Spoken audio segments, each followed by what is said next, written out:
अनुसरा शिकवण बुद्धाची।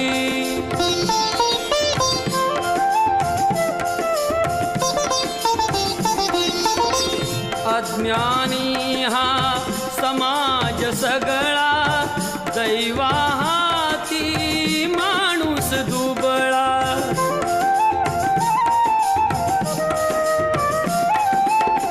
सर्वावरती पाखर असू द्या आपल्या मायेची अनुसरा शिकवण बुद्धाची। अनुसरा शिकवण